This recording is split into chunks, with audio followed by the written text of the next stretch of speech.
7 taon ng pag-ibig tinapos ng isang pirasong papel. Habang humahalakak si Mark sa piling ng kanyang kabit, si Yumi ay nakaluhod sa putikan. Tinitiis ang hampas ng ulan at panlalait ng biyenan. Basura ka lang sa buhay ko, deklara ng lalaking pinag-alayan niya ng lahat. Ngunit sa likod ng bawat luhang pumatak, isang reyna ang nagigising. Ngayong gabi, ang alipin ay magiging emperatrice. Sino ang tunay na magmamakaawa sa huli? Pirumahan mo na ang mga papel na yan, Yumi. Ayoko na. Pagod na akong makita ang mukha mong laging mukhang kawawa at amoy kusina. Ang boses ni Mark ay kasing lamig ng hanging pumapasok sa mga sadyang biyak na bintana ng kanilang maliit na bahay. Walang pasubali niyang inilapag ang mga dokumento ng diborsyo sa ibabaw ng hapagkainan, eksaktong sa tapat ng platong naglalaman ng paborito nitong adobo na maingat na niluto ni Yumi para sa kanilang ika-7 anibersaryo. Sa mga sandaling iyon, hawak pa ni Yumi ang isang maliit na box ng cake na binili niya mula sa kanyang lihim na pag-iipon sa pagtitinda ng basahan sa palengke. Nanginginig ang kanyang mga daliri, ang kanyang mga palad na magaspang at puno ng kalyo dahil sa 7 taon ng pagkayod para suportahan ang pag-aaral at negosyo ni Mark ay tila biglang nawalan ng pakiramdam.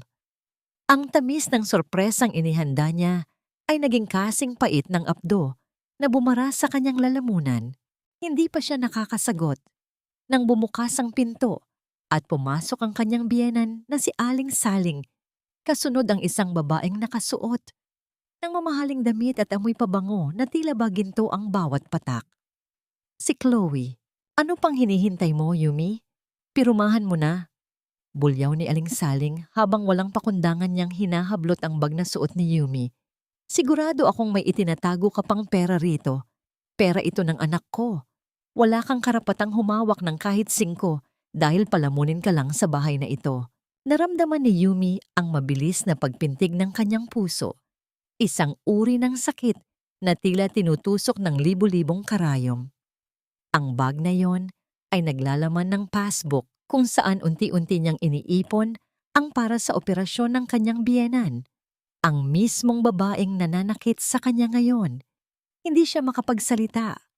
Ang bawat salitang lumalabas sa bibig ni Mark at ng kanyang ina ay tila mga hampas ng latigo na bumabakbak sa kanyang pagkatao. Mark, bakit? Ang tanging naitanong niya, ang kanyang boses ay isang mahinang bulong na halos malunod sa ingay ng ulan sa labas. 7 taon, Mark. Ibinigay ko ang lahat. Pinagbentahan ko pati ang huling alaala ng mga magulang ko para lang magtagumpay ka. Isang mapait na tawa ang isinagot ni Mark. Iyon ang pagkakamali mo, Yumi. Masyado kang naging martir hanggang sa nakalimutan mong hindi na tayo magka-level. Look at Chloe. She is a daughter of a business tycoon. Siya ang kailangan ko. Hindi ang isang tulad mong hanggang dito na lang ang narating. Sa gitna ng tensyon, isang maliit na tinig ang bumasag sa katahimikan mula sa siwang ng pinto ng silid. Mama, bakit po kayo umiiyak? Si Luningning, ang kanilang 6 na taong gulang na anak, ay nakatayo doon. Yakap-yakap ang kanyang lumang manika. Bago pa man makalapit si Yumi sa anak, mabilis siyang hinablot sa braso ni Aling Saling at itinulak patungo sa pintuan. Wala kang dalang anuman paalis dito. Kahit ang bata, maiiwan dito dahil gagamitin namin siya para makuha ang sustento mula sa iyo kapag nagtrabaho ka na bilang katulong sa ibang bansa. Kaladkad ng sariling asawa, si Yumi ay marahas na itinulak palabas ng bahay. Ang kanyang katawan ay bumagsak sa maputik na lupa habang ang malakas na buhos ng ulan ay agad na nagpabasa sa kanyang manipis na duster. Narinig niya ang malakas na pagbagsak ng pinto, ang tunog ng kandado na tila naghihiwalay sa kanya sa huling piraso ng kanyang mundo. Nakaluhod siya sa putikan. Ang kanyang mga mata ay nakatitig sa saradong pinto kung saan naririnig niya ang palakas na iyak ni Luningning na tinatawag ang kanyang pangalan. Ang lamig ng ulan ay hindi maikukumpara sa lamig na nararamdaman niya sa kanyang dibdib. Ito ba ang halaga ng 7 taon ng pagpapakasakit. Ang itapon na parang basurang wala ng pakinabang sa gitna ng madilim at bumabagyong gabi habang bumubuhos ang ulan at unti-unting binabasa ang kanyang muka. Hinayaan ni Yumi na tangay ng malamig na hangin ang natitirang pag-asa sa kanyang dibdib. Kasabay ng pag-agos ng kanyang mga luha, may bagong damdaming sumibol sa kanyang puso. Hindi poot, hindi paghihiganti, kundi isang tahimik at matatag na pagtanggap sa katotohanan. Sa sandaling iyon, may bahagi ng kanyang pagkatao ang tuluyang naglaho. Ang dating Yumi na walang pagdadalawang isip na isasakripisyo ang sarili para sa mga taong mahal niya ay tila naiwan sa madilim na gabing iyon. Kasama itong nilamon ng putik, ulan, at lahat ng sakit na matagal niyang kinimkim. Ang babaeng bumangon mula roon ay hindi na ang parehong Yumi. Mas tahimik siya ngayon, ngunit mas matatag. Mas sugatan, ngunit mas malinaw ang kanyang direksyon. At sa unang pagkakataon, pinili niyang unahin ang sarili kaysa ang mga taong paulit-ulit na sumira sa kanyang puso. Isang anino ng dambuhalang sasakyan ang dahan-dahang huminto sa tapat ng kalsada. Ang ilaw nito ay tumama sa kanyang sugatang mukha. Sa gitna ng dilim, isang tanong ang nagpaulit-ulit sa kanyang isipan habang nakatitig sa saradong pinto ng bahay na dati niyang itinuring na paraiso. Hanggang kailan mo kayang panindigan ang iyong kalupitan, Mark, bago mo malaman kung sino ang tunay na reynang itinapon mo sa lansangan? Hindi mo na ako kailangan, Mark, dahil ang taong minahal mo ay patay na sa putikang ito. Ang mga salitang iyon ay hindi lumabas sa bibig ni Yumi, kundi paulit-ulit na umalingaw-ngaw sa kanyang isipan habang pilit niyang itinataas ang kanyang katawan mula sa madulas na lupa. Ang bawat sentimetro ng kanyang balat ay nanginginig sa tindi ng ginaw, ngunit ang mas masakit ay ang boses ni Luningning na unti-unti nang humihina sa likod ng saradong pinto. Ang bawat pagsamo ng bata ay tila isang kutsilyong humahati sa puso ni Yumi, isang sugat na alam niyang hindi kailanman maghihilom. Wala siyang dalang kahit ano. Wala ang kanyang tsinelas, wala ang kanyang barya, at higit sa lahat, wala ang kanyang dangal. Naglakad siya sa gitna ng dilim, ang tanging ilaw ay ang paminsan-minsang kidlat na nagpapalinaw sa malupit na mundo sa kanyang paligid. Ang bawat hakbang ay parang paglalakad sa ibabaw ng mga bubog. Ang ulan ay hindi tumitigil, tila nakikiramay sa kanyang pighati, hinuhugasan ng dumi sa kanyang muka, ngunit hindi ang hapdi sa kanyang kaluluwa. Naalala niya ang mukha ng kanyang ama, si Don Alberto Alcacid, 7 taon na ang nakalilipas. Nakahiga ito sa kanyang huling hantungan habang hawak ang kamay ni Yumi. Anak, ang tunay na ginto ay sinusubok sa apoy. Mamuhay ka ng payak. Huwag mong ipakita ang iyong kayamanan hanggat hindi mo natatagpuan ang lalaking mamahalin ka dahil sa iyong pagkatao, hindi dahil sa iyong korona. 7 taon, Yumi. Iyan ang hiling ko. Ama, natupad ko na ang 7 taon. Bulong ni Yumi sa hangin, ang kanyang boses ay napaos na sa kakaiyak. Ngunit ang apoy na sinasabi mo ay hindi ako ginawang ginto. Ginawa akong abo ng taong pinagkatiwalaan ko. Nakarating siya sa tapat ng isang dambuhalang bakal na gate, ang hangganan ng isang malawak na lupain na matagal na niyang kinalimutan. Ang mansyon ng mga Alcacid. Ang marangyang kalyang ito ay malayo sa barong-barong na tinitirhan nila ni Mark, ngunit para kay Yumi, ang bawat kanto rito ay amoy kalungkutan. Humawak siya sa malamig na rehas. Ang kanyang paningin ay nagsisimulang lumabo. Ang gutom, pagod, at emosyonal na pagkadurog ay tuluyan ng gumuho sa kanyang huling lakas. Sa gitna ng kanyang papalayong malay, narinig niya ang tunog ng mga yabag ng sapatos sa semento. Mabilis at tila nagmamadali. Isang malaking payong ang unti-unting tumakip sa bumubuhos na ulan sa kanyang itaas. Naramdaman niya ang isang mainit na jacket na binalot sa kanyang nanlalamig na balikat. Senyorita Yumi, Isang pamilyar na boses, basag at puno ng pag-aalala ang tumawag sa kanyang pangalan. Idinilat ni Yumi ang kanyang mga mata ng bahagya. Doon, sa harap niya, ay ang matandang si Lolo Mateo, ang tapat na katiwala ng kanilang pamilya na 7 taon niyang hindi nakita. Ang mga mata ng matanda ay basa, hindi ng ulan, kundi ng mga luhang puno ng poot at awa habang nakikita ang kalagayan ng kaisa-isang tagapagmana ng Imperyong Alcacid. Lolo Mateo, tapos na po. Mahinang sambit ni Yumi bago tuluyang bumigay ang kanyang katawan. Wala na po ang asawa ko. Wala na ang Yumi na nakilala niyo. Mabilis siyang sinalo ng matanda. Hindi hinayaang muling humalik sa putik ang kanyang katawan. Sa likod ni Lolo Mateo, bumukas ang malaking gate at lumabas ang 10 lalaking nakauniporme. Lahat ay yumukod sa gitna ng malakas na ulan bilang pagkilala sa kanilang tunay na amo. Ang dilim ng gabi ay biniyak ng mga ilaw ng mansyon na sabay-sabay na nagliwanag. Tila isang hudyat ng muling pagkabuhay ng isang reynang matagal na naitago. Maingat na binuhat ni Lolo Mateo si Yumi. Ang kanyang mukha ay nagbago mula sa pag-aalala tungo sa isang matinding determinasyon. Tumingin siya sa direksyon kung saan nanggaling si Yumi, ang direksyon ng bahay ni Mark. "Welcome home, Senyorita Yumi," bulong ng matanda. Ang boses ay seryoso at nakakapanginig. "Huwag kayong mag-alala. Ang bawat luhang ipinatak niyo ngayong gabi ay babayaran nila ng dugo at pagsisisi. Bukas na bukas din, malalaman ng buong mundo na ang pinakamakapangyarihang babae sa bansa ay nagising na." Habang dinadala si Yumi papasok sa marangyang mansyon, isang itim na envelope ang nahulog mula sa bulsa ni Lolo Mateo.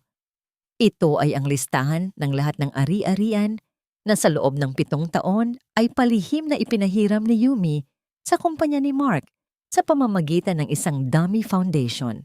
Hindi putik ang unang naramdaman ng kanyang mga daliri paggising, kundi ang malambot na seda ng pinakamahal na bedsheet sa buong bansa. Sa loob ng 7 taon, nasanay si Yumi na gumising sa tunog ng tumutulong ulan mula sa butas na bubong at sa amoy ng kulob na hangin. Ngunit ngayong umaga, ang bumati sa kanya ay ang bango ng mga sariwang bulaklak ng jasmine at ang nakabibinging katahimikan ng isang silid na sadyang idinisenyo para sa isang reyna. Dahan-dahan siyang bumangon, ang bawat bahagi ng kanyang katawan ay tila sumasakit pa rin mula sa marahas na pagtulak sa kanya ni Mark kagabi. Huminto siya sa harap ng dambuhalang salamin na yari sa bulawan. Titig na titig siya sa sariling refleksyon. Ang babaeng nasa harap niya ay payat, may mga pasa sa braso at ang mga kamay ay magaspang. Ang mga kamay na naglaba ng libu-libong damit at nagkayod ng mga sahig para lamang maging komportable ang lalaking binaliwala siya sa huli. Isang marahang katok sa pinto ang bumasag sa kanyang malalim na pag-iisip. Pumasok ang 3 babaeng nakasuot ng puting uniforme. Dala-dala ang mga tray ng mamahaling langis, pabango, at isang eleganteng itim na damit. "Senyorita Yumi, nakahanda na po ang inyong paliguan." Magalang na wika ng isa sa mga katulong, ang kanyang ulo ay nakayuko bilang tanda ng matinding respeto. Habang nakalubog sa mainit na tubig na may mga talulot ng rosas, dahan-dahang ikinuskos ni Yumi ang kanyang mga braso. Tila ba bawat hagod niya ay isang pagtatangka na burahin ang 7 taon ng panlalait, ang amoy ng kusina, at ang pakiramdam ng pagiging isang basahan sa paningin ng pamilya ni Mark. Nang lumabas siya mula sa banyo, hindi na siya ang Yumi Santos na yumuyuko sa harap ni Aling Saling. Ang nakatayo doon ay si Yumi Alcacid, ang babaeng nagmamay-ari ng kalahati ng mga gusaling nakatayo sa Makati. "Lolo Mateo?" tawag niya habang lumalabas ng silid. Ang kanyang tinig ay wala ng bakas ng takot. Ito ay malamig, direkta, at may awtoridad na hindi matatanggihan. "Nandito po ako, senyorita," sagot ng matanda, na naghihintay sa labas ng pintuan. Gusto kong malaman ang lagay ng kumpanya ni Mark, ang Apex Construction. Magkano ang utang nila sa Astrea Foundation? Tanong ni Yumi habang isinusuot ang isang mamahaling perlas na hikaw. Sa loob ng 7 taon, palihim nating pinautang ang kumpanya niya ng kabuuang 500 milyong piso, senyorita. Kung wala ang perang yon, matagal na silang bumagsak. Sa katunayan, ang bagong proyektong ipinagmamalaki niya ngayon kay Chloe ay nakasalalay sa huling release ng pondo mula sa atin. Paliwanag ni Lolo Mateo. Isang mapait na ngiti ang sumilay sa mga labi ni Yumi. Mark, akala mo ba ay nakuha mo ang tagumpay dahil sa iyong talino? Hindi mo alam na bawat sementong itinayo mo ay galing sa pawis ng asawang itinapon mo sa ulan. Tumingin siya sa bintana. Tanaw ang malawak na hardin ng mansyon. I-freeze niyo ang lahat ng pondo. Ngayon din, bawiin niyo ang lahat ng kagamitang nakapangalan sa foundation. Gusto kong maramdaman niya kung paano mawalan ng lupa na tinatapakan. Masusunod po, senyorita. Paano naman po ang tungkol kay Luningning? Nang marinig ang pangalan ng anak, sandaling nanginig ang tinig ni Yumi, ngunit agad siyang nakabawi. Hayaan mo muna silang isipin na nakuha nila ang gusto nila. Gusto kong makita nila kung gaano kabigat ang responsibilidad na kinuha nila bago ko tuluyang bawiin ang anak ko. Sa ngayon, hayaan nating malunod si Mark sa sarili niyang yabang. Pagkatapos ng ilang sandali, kumuha si Yumi ng isang pirasong papel. Gamit ang isang mamahaling fountain pen, sumulat siya ng isang maikling mensahe. Hindi ito pirmado, ngunit alam niyang tatagos ito sa puso ng lalaking nagtraidor sa kanya. Lolo Mateo, ipadala mo ito sa opisina ni Mark. Siguraduhin mong matatanggap niya ito habang nagdiriwang siya kasama ang bago niyang kabit. Sa opisina ng Apex Construction, habang tumatawa si Mark at Chloe habang umiinom ng wine, isang itim na sobre ang inilapag ng kanyang sekretarya sa ibabaw ng lamesa. Walang nakasulat sa labas, ngunit nang buksan ito ni Mark, biglang nabitawan ang kanyang baso at nabasag ito sa sahig. Ang sulat ay naglalaman lamang ng isang pangungusap sa Tagalog na tila isang sumpa mula sa nakaraan.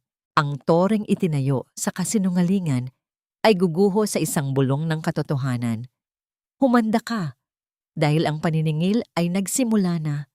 Nanginginig ang mga kamay ni Mark. Sino ang nagpadala nito?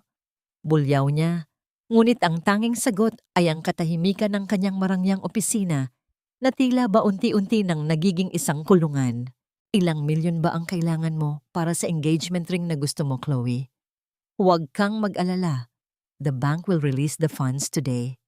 Maliit na bagay lang yan para sa tagumpay ng Apex Construction. Ang boses ni Mark ay puno ng pagyayabang habang nakasandal sa kanyang mamahaling swivel chair.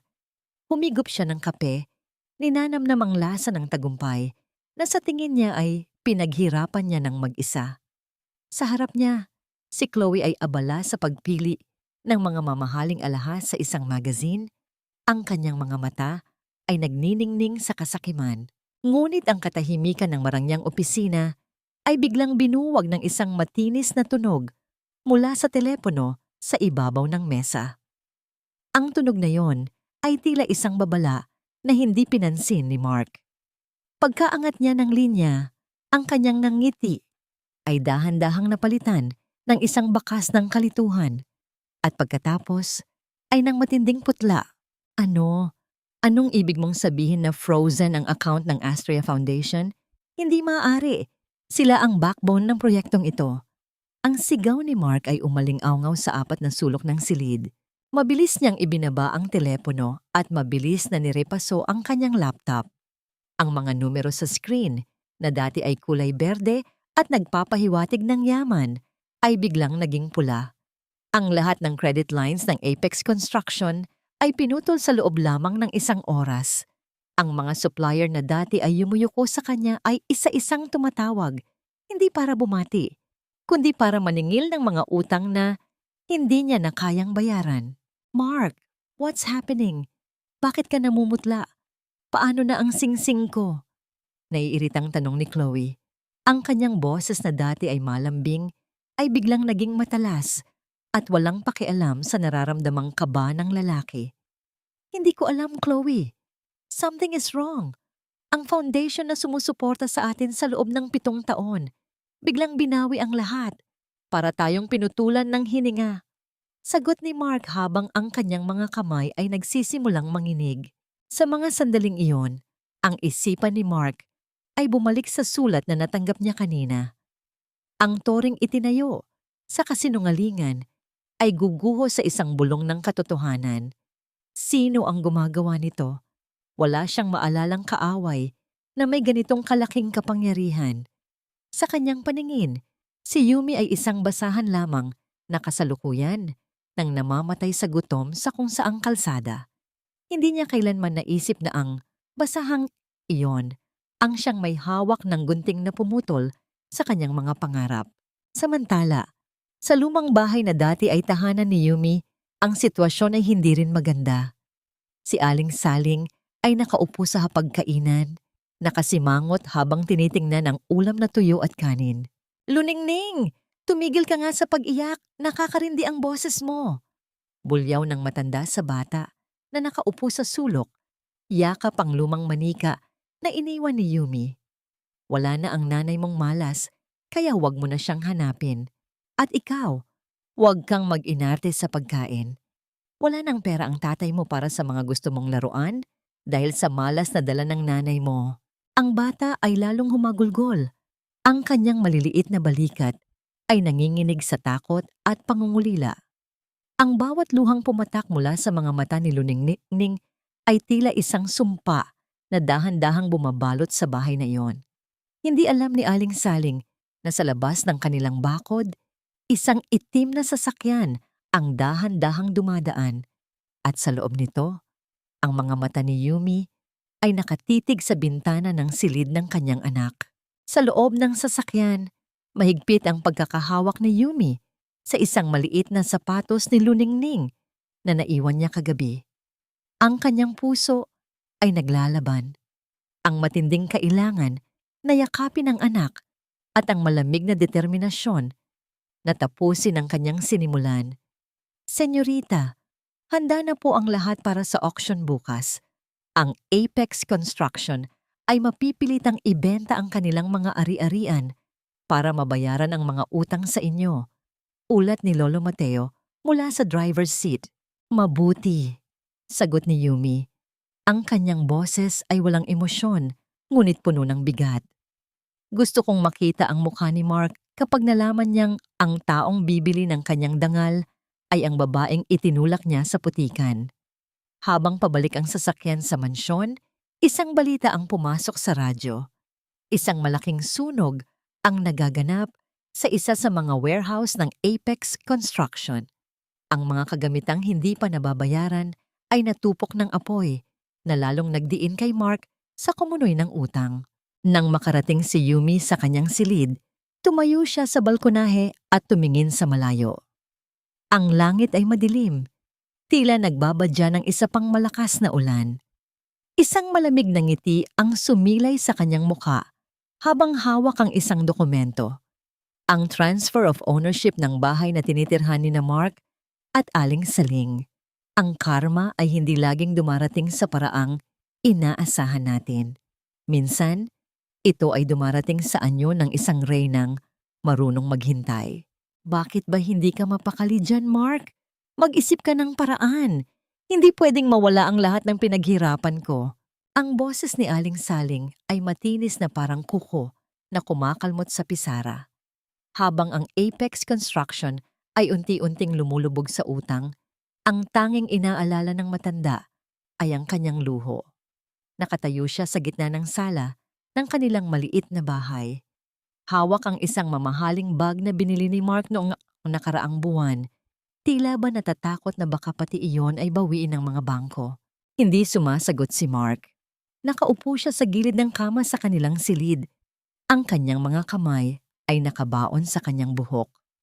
Ang kanyang paningin ay nakapako sa ilalim ng kama. kung saan may isang lumang kahon ng sapatos na bahagyang nakalabas.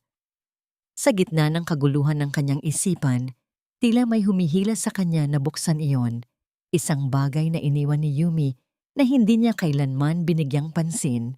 Dahan-dahan niyang kinuha ang kahon.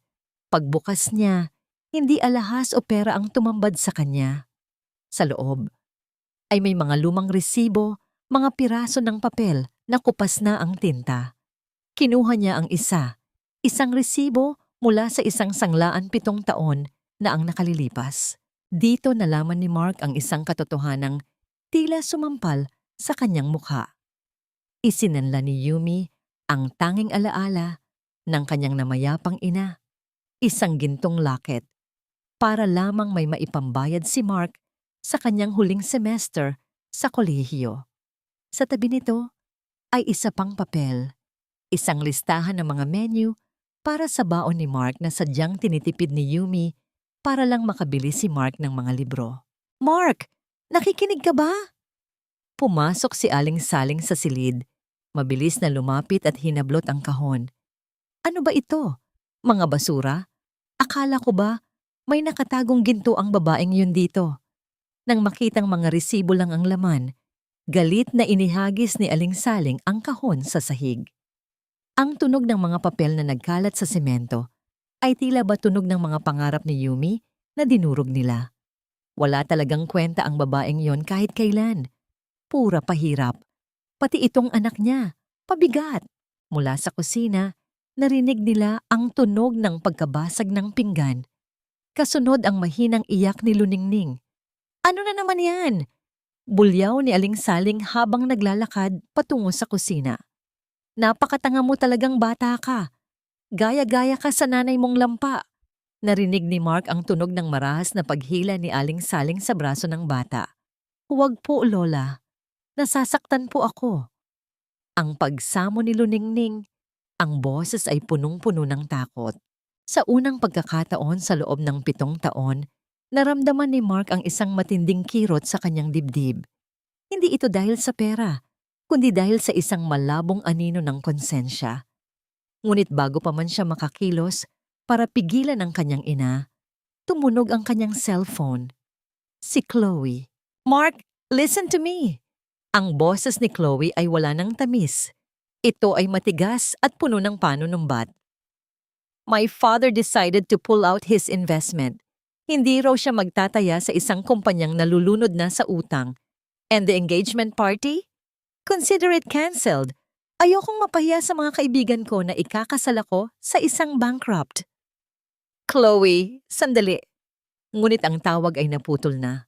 Naiwan si Mark na nakatitig sa kawalan. Ang bawat salita ni Yumi noon ay bumabalik sa kanya.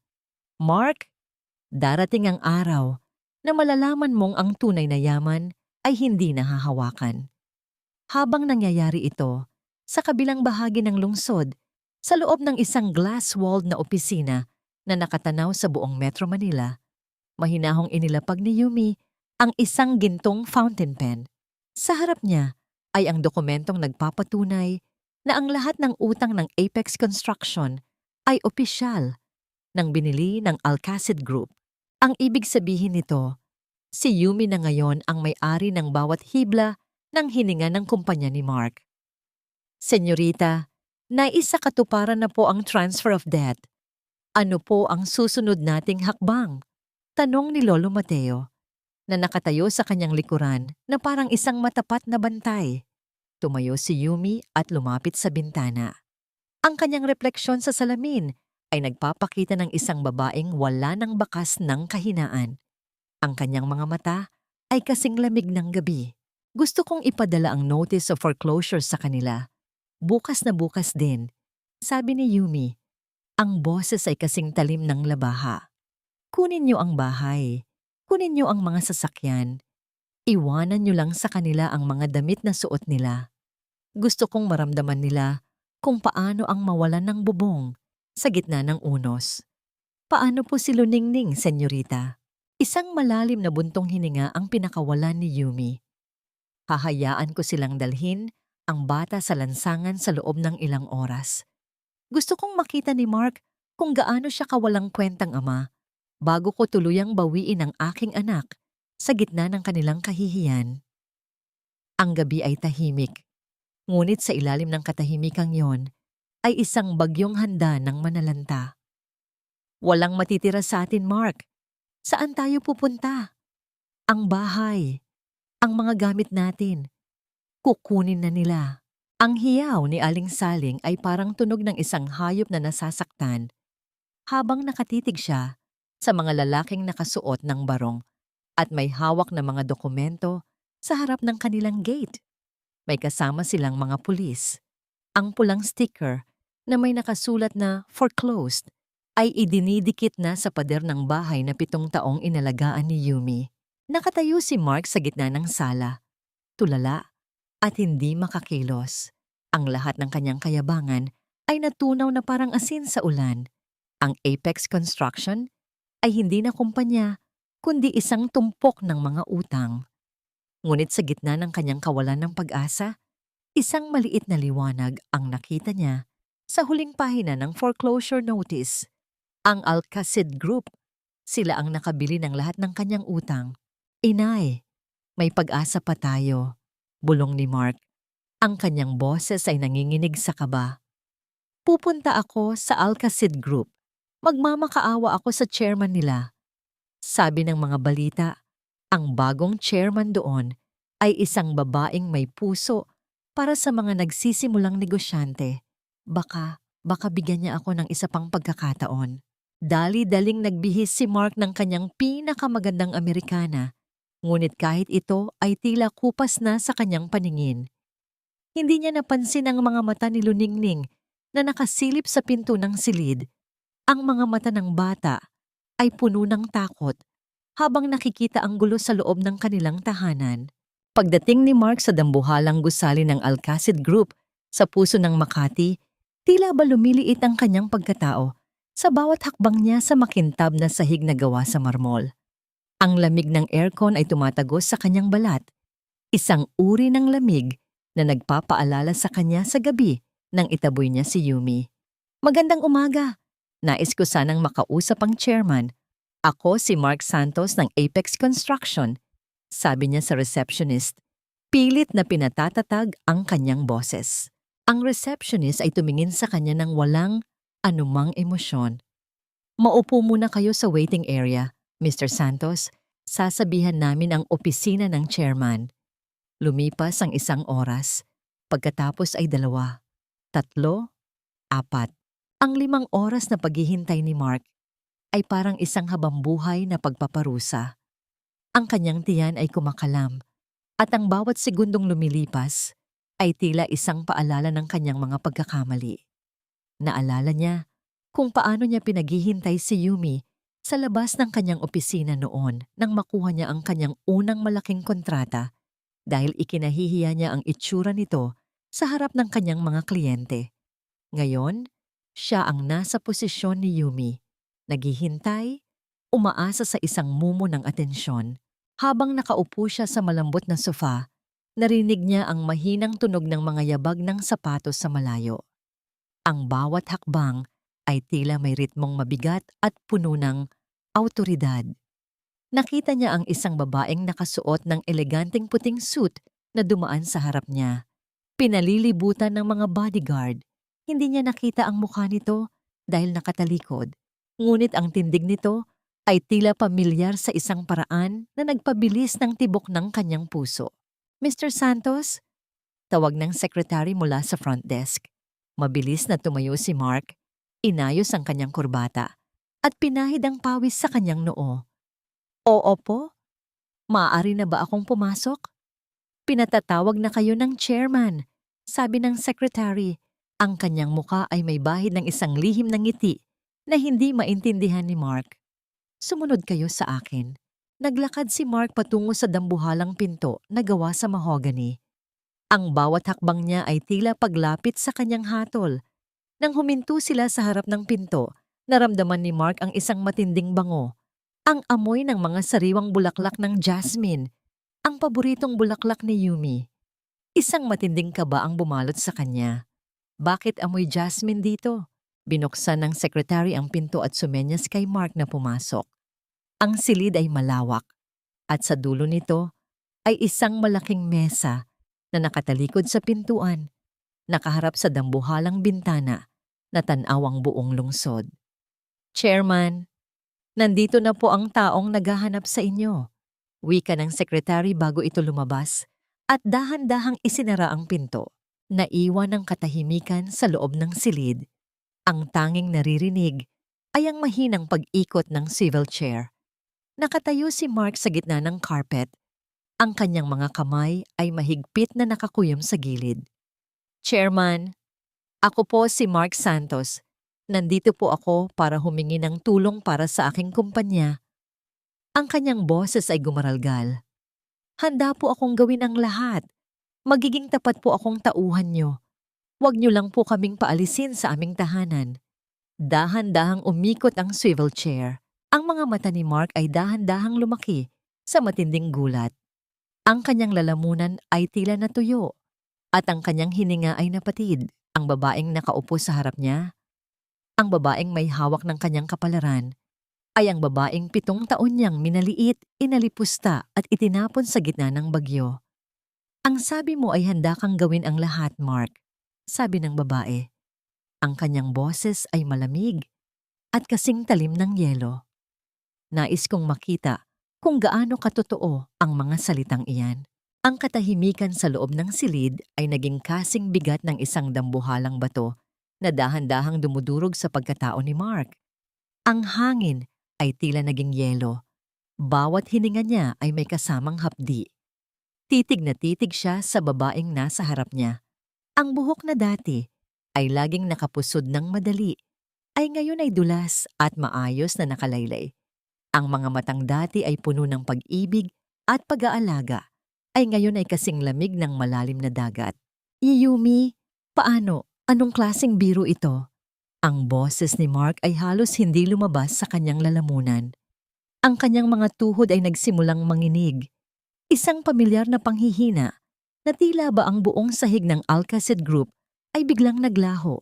Dahan-dahang tumayo si Yumi mula sa kanyang swivel chair. Ang bawat kilos niya ay may indayog ng isang reyna, isang uri ng awtoridad na hindi kailanman naisip ni Mark na taglay ng babaeng 7 taon niyang minaliit. Lumakad siya patungo sa dambuhalang bintana. Ang kanyang puting suit ay nagniningning sa tama ng sikat ng araw. Sabi mo kanina, handa kang gawin ang lahat. Ang boses ni Yumi ay malumanay, ngunit bawat salita ay tila isang latigo na humahampas sa konsensya ni Mark. Narinig ko ang iyong pagsamo sa labas ng pinto. Ang dating mapagmataas na Mark Santos, ngayon ay nagmamakaawa sa harap ng isang basahan. Hindi ko alam. Yumi, maniwala ka. Hindi ko alam na ikaw ang may-ari ng lahat ng ito. Mabilis na sabi ni Mark. Lumapit siya ng bahagya, ngunit agad ding huminto nang makita ang malamig na sulyap ni Yumi. Kung alam ko lang, hindi ko gagawin ang mga bagay na yon. Ang donasyon mo sa kumpanya ko, ang suporta mo. Bakit hindi mo sinabi sa akin? Isang mapait at maikling tawa ang pinakawalan ni Yumi. Sinabi ko sa iyo, Mark. 7 taon ko itong sinabi sa iyo sa pamamagitan ng aking pagsisikap, ng aking pagtitiis, at ng bawat pagkaing inihain ko sa mesa mo kahit wala na akong makain. Pero ang tanging nakita mo lang ay ang butas-butas kong duster at ang amoy ng kusina sa aking balat. Hindi mo nakita ang babaeng nasa likod nito dahil masyado kang nabulag ng sarili mong yabang. Napayuko si Mark.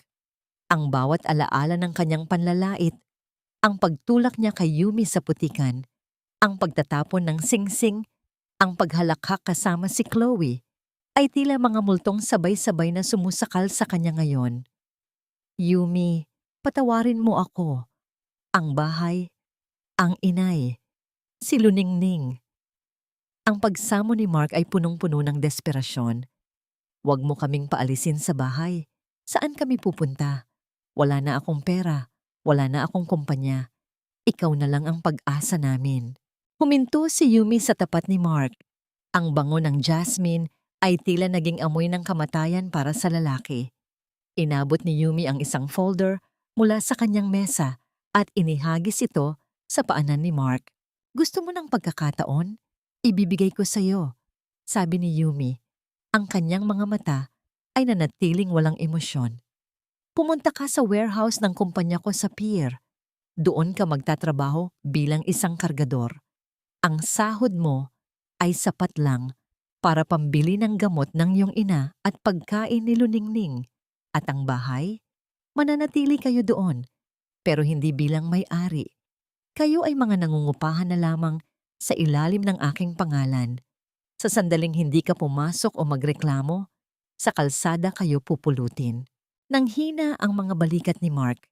Ang isang CEO na tulad niya, magiging kargador? Ang kahihiyan ay tila isang apoy na sumusunog sa kanyang balat. Ngunit nang maisip niya ang kanyang ina at ang anak, wala siyang ibang pagpipilian. Gagawin ko, Yumi. Bulong ni Mark habang dahan-dahang pinupulot ang folder sa sahig. Mabuti, tugon ni Yumi habang bumabalik sa kanyang mesa. At isa pa, Mark, sa loob ng opisina na ito, hindi ako si Yumi. Ako si Chairman Alcacid.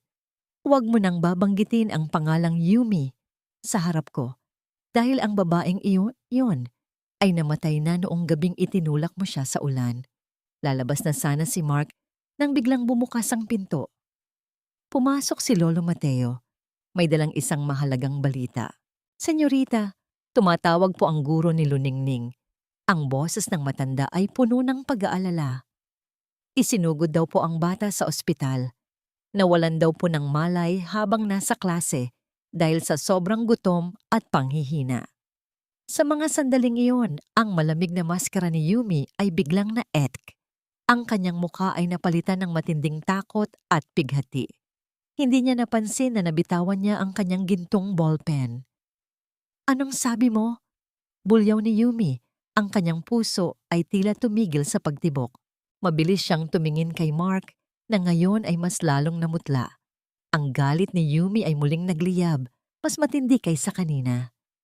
Ibinigay ko sa inyo ang lahat ng pera ko noon. Bakit nagugutom ang anak ko? Mark, anong ginawa niyo sa bata?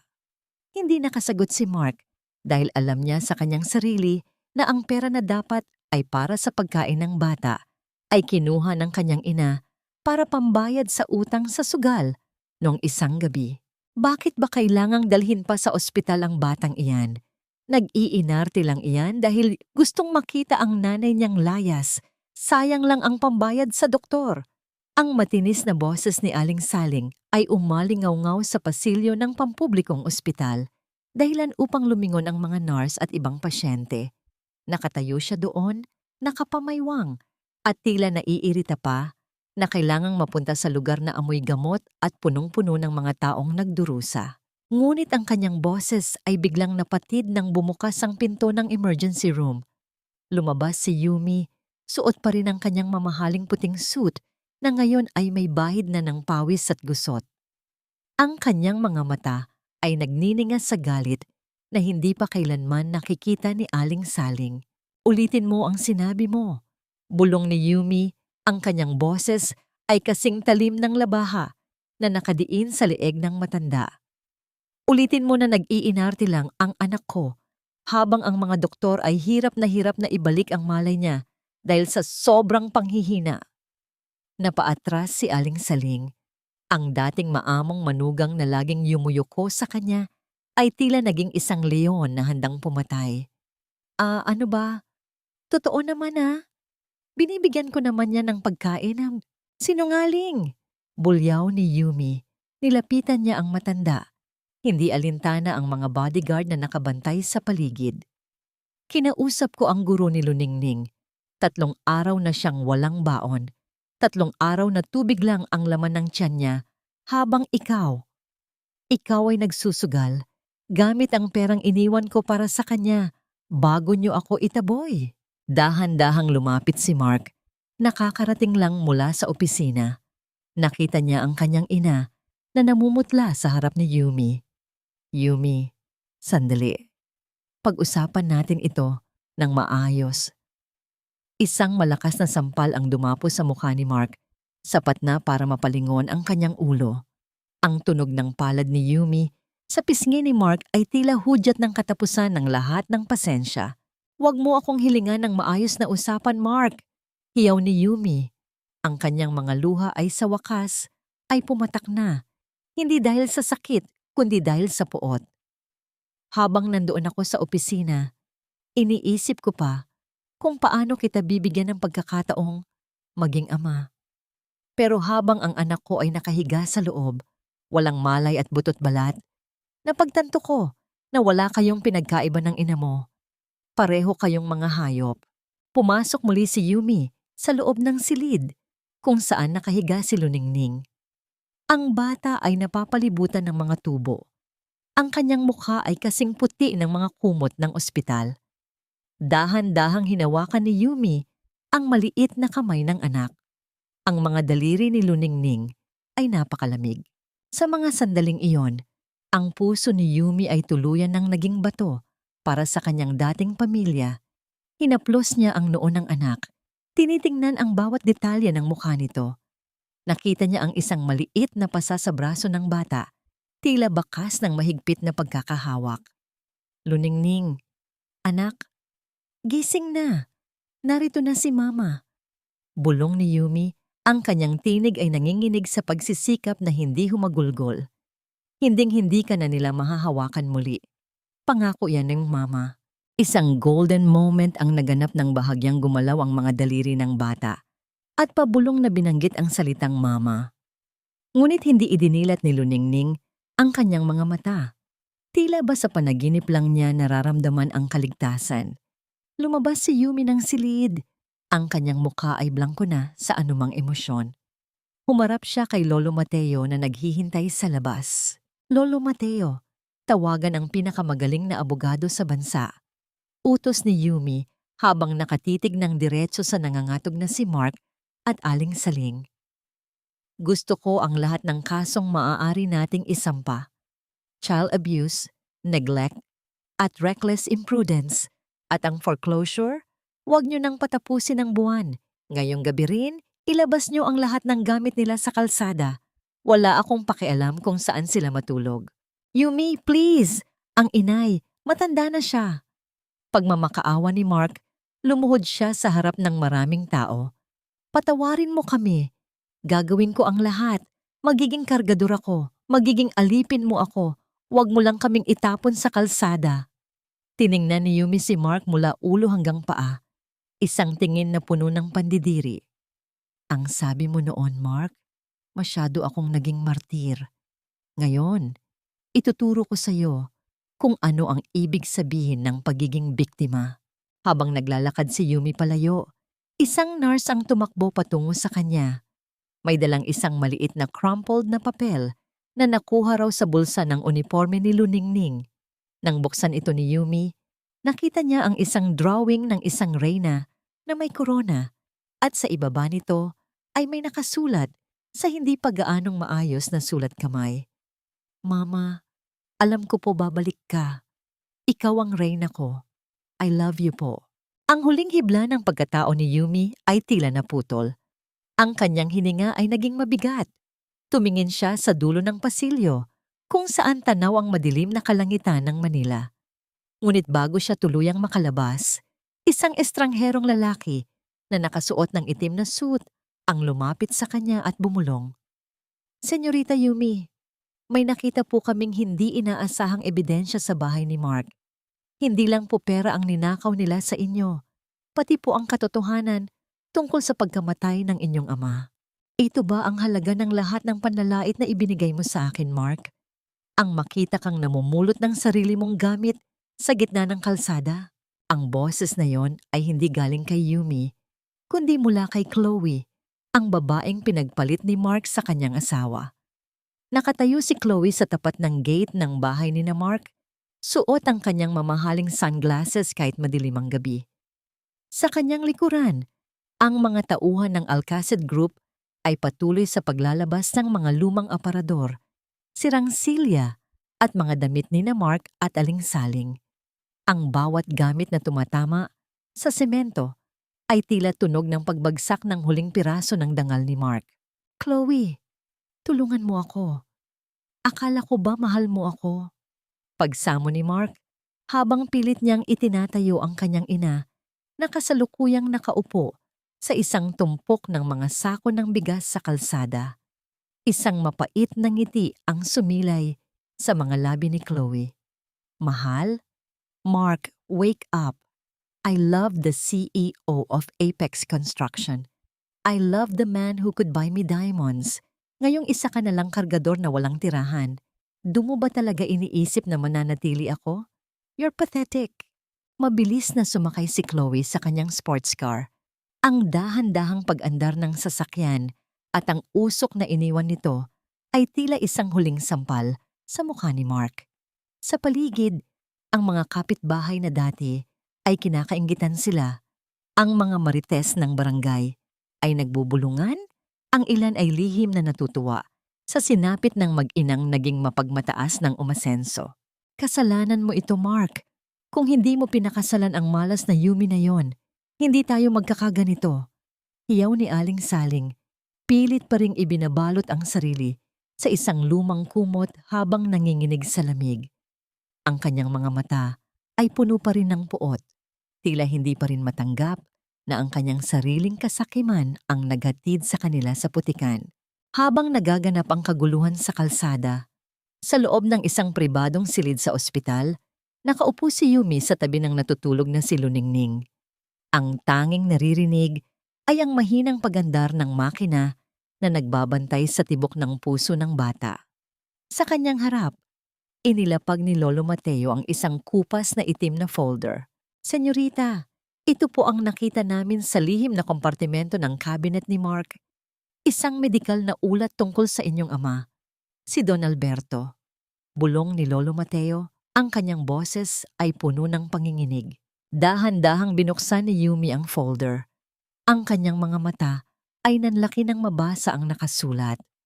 Ang kanyang ama ay hindi namatay sa atake sa puso dahil sa katandaan. Ayon sa ulat, may nakitang bakas ng gamot sa kanyang katawan na hindi dapat naroon. Isang uri ng gamot na unti-unting nagpapahina sa puso sa loob ng maraming buwan. At ang mas masakit na katotohanan, ang mga reseta para sa gamot na yon ay nakapangalan kay Aling Saling. Naramdaman ni Yumi ang isang matinding panlalamig na gumagapang mula sa kanyang mga paa patungo sa kanyang puso.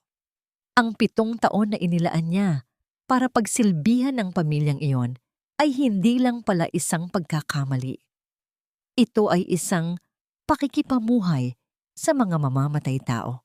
Ang bawat pagkaing inihanda niya, ang bawat pag-aalaga niya kay Aling Saling, ay ibinigay niya sa babaeng unti-unting kinitil ang buhay ng kanyang ama para makuha ang bahagi ng mana na inakala nilang maiiwan sa kanya.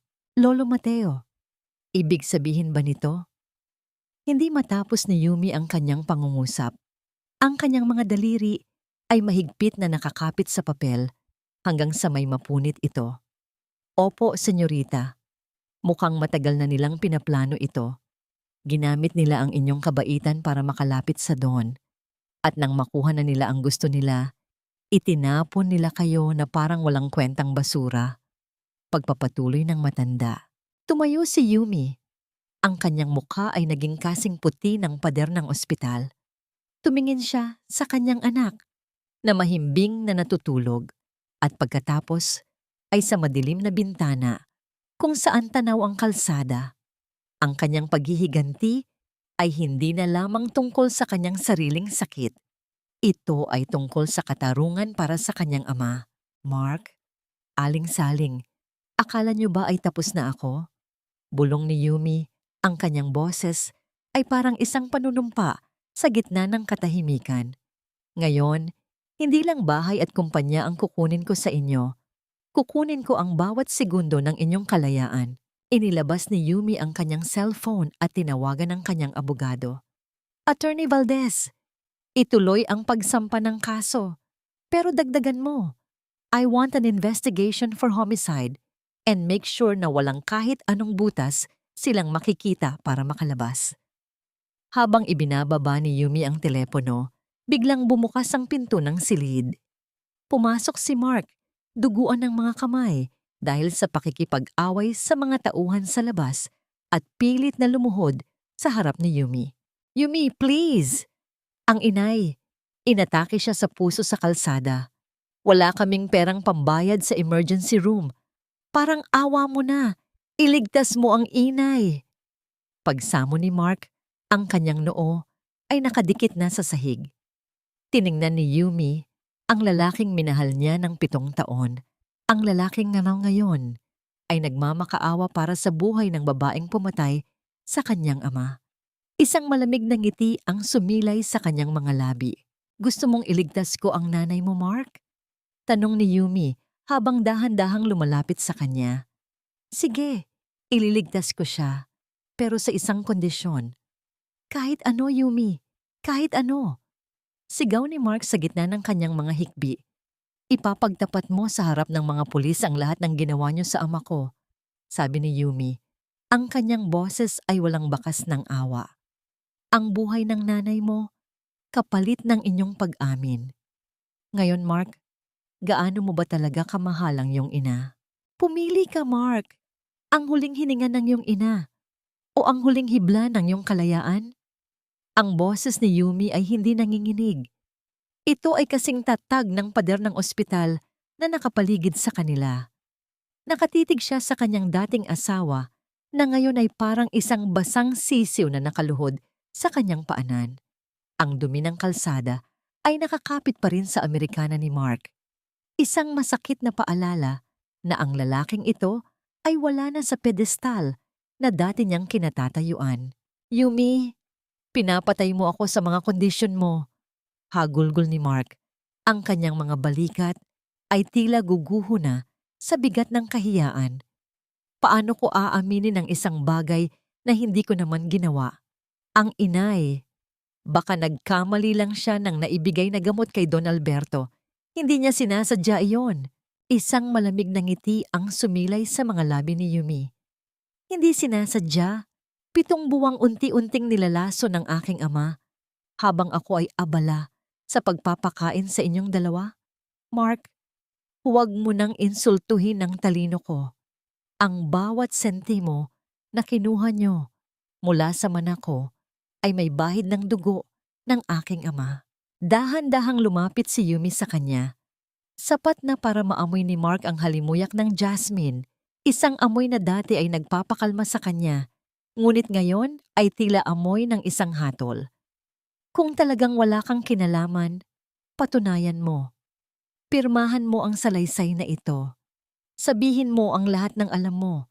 At sa sandaling mailagay mo ang pangalan mo sa papel na ito, tatawagan ko ang pinakamagaling na cardiologist para iligtas ang nanay mo. Ngunit tandaan mo, Mark." Paglabas niya ng operating room, ang rehas ng kulungan ang sasalubong sa kanya. Nanginginig ang mga kamay ni Mark habang inaabot ang ballpen. Sa bawat segundong lumilipas, naririnig niya ang mabilis na yabag ng mga nurse sa kabilang panig ng pinto, ang tunog ng gulong ng stretcher na nagdadala sa kanyang ina patungo sa bingit ng kamatayan. Ang pag-ibig niya sa kanyang ina ay naglalaban sa kanyang takot na mabilanggo.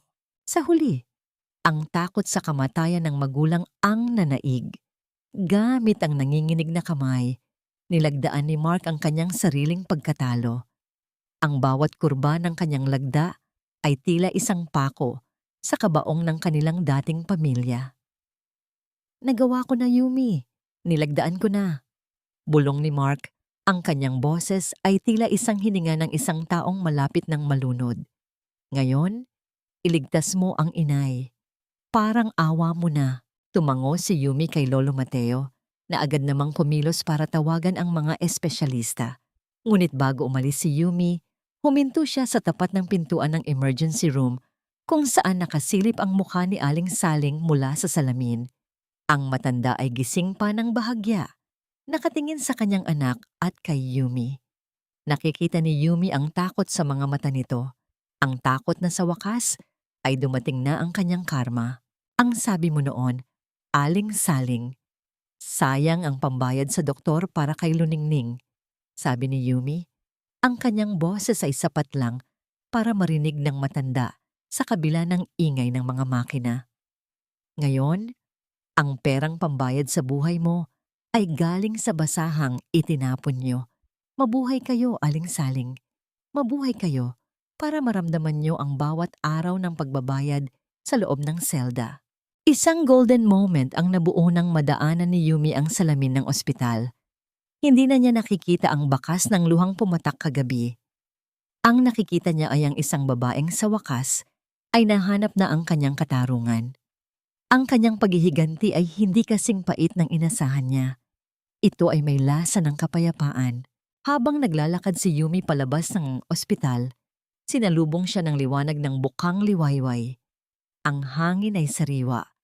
Tila ba dinala ng gabi ang lahat ng dumi ng kanyang nakaraan. Ngunit bago siya makarating sa kanyang sasakyan, isang itim na kotse ang huminto sa kanyang tapat. Bumaba ang isang lalaking naka-uniforme ng pulis, may dalang isang maliit na recorder. Senyorita Alcacid, may nakita po kaming isa pang file sa computer ni Mark. Hindi lang po ang inyong ama ang biktima. Mukhang may kinalaman din sila sa pagkawala ng inyong mga tunay na papeles ng pagkatao noong kayo ay bata pa. Napatigil si Yumi. Ang kanyang mundo ay muling yanig ng isang bagong katotohanan. Ibig sabihin, ang pagkakalayo niya sa kanyang ama noong bata pa siya ay hindi isang aksidente. Ang akala ko, 7 taon lang ang ninakaw niyo sa akin. Pero simula pa pala nung bata ako, binuo niyo na ang buhay ko sa loob ng isang malaking kasinungalingan. Ang boses ni Yumi ay tila isang malamig na hanging umiihip sa loob ng kanyang marangyang opisina, habang pilit niyang pinakikinggan ang boses sa recorder na ibinigay ng pulis. Ang bawat salita mula sa nakaraan ay tila mga patak ng asidong tumutulo sa kanyang puso. Ayon sa ulat, ang pagkakalayo niya sa kanyang ama noong siya ay 5 taong gulang pa lamang ay hindi dahil sa pagkakalitaw niya sa isang mataong parke. Ito ay isang planadong pagdukot ng ama ni Mark, si Donato, na nooy isang hamak na driver lamang ng mga Alcacid. Sa loob ng 25 taon, naniwala si Yumi na siya ay isang ulila na pinalad lamang na mahanap at ampunin ng pamilya ni Mark. Ngunit ang katotohanan ay mas masahol pa sa kamatayan. Itinago siya ng mga ito, binigyan ng bagong pangalan, at pinalaki sa hirap upang maging isang alipin na magsisilbi sa kanila habang buhay. Ginamit nila siya para makalapit muli sa mga Alcacid. Nang magdalaga siya hanggang sa maikasal siya kay Mark, isang planadong hakbang para makuha ang yaman ng kanyang ama nang hindi nito nalalaman. Dahan-dahang binitawan ni Yumi ang recorder. Ang kanyang mga kamay ay hindi na nanginginig sa takot, kundi sa isang matinding puot na tila handang sumabog. Ang bawat haplos ni Mark, ang bawat pagkalinga ni aling-saling noong bata pa siya, ay bahagi lamang ng isang dambuhalang teatro ng kasakiman. Sa kabilang banda, sa pasilyo ng ospital, nakaupo si Mark sa isang malamig na upuang bakal. Ang kanyang mukha ay nakabaon sa kanyang mga palad. Wala na ang kanyang dangal, wala na ang kanyang yaman. At ngayon, ang kanyang pangalan ay nakatatak na bilang anak ng isang mamamatay tao at kidnapper. Ang bawat yabag ng sapatos ng mga nurse sa semento ay tila tunog ng martilyo na nagpapako sa kanyang kabaong. Narinig niya ang pagbukas ng pinto ng silid ni aling-saling. Lumabas ang isang pulis, kasunod si Yumi. Ang bawat hakbang ni Yumi ay may dalang bigat na tila yayanig sa buong gusali. Yumi, papatawarin mo kami. Hindi ko alam ang tungkol sa pagdukot. Bata pa lang ako noon. Pagsamo ni Mark habang pilit na humahabol sa paanan ni Yumi. Ang inay lang ang nakakaalam. Parang awa mo na. Huwag mo kaming idamay sa lahat. Huminto si Yumi at tiningnan ang lalaking naging asawa niya. Isang tingin na puno ng matinding pandidiri. Hindi mo alam, Mark? O mas pinili mong huwag malaman dahil masarap mamuhay sa pera ng pamilyang sinira nyo? Noong nakikita mo akong naghihirap, noong nakikita mo akong umiiyak dahil sa pangungulila sa mga magulang ko, nandoon ka. Tumatawa ka kasama ang nanay mo. Pumasok si Yumi sa silid ni Aling Saling. Ang matanda ay gising na, ang kanyang mukha ay maputla at puno ng mga tubo. Ngunit ang kanyang mga mata ay nananatiling matatalim. Nang makita niya si Yumi, pilit siyang nagsalita. Ang boses ay parang gasgas na plaka. Inalagaan. Namin, bulong ng matanda. Pilit pa rin ginagamit ang utang na loob para baligtarin ang sitwasyon. Kung hindi dahil sa amin, patay ka na sa gumakalsada. Isang golden moment ang nabuo nang lumapit si Yumi sa higaan at dahan-dahang inayos ang kumot ng matanda.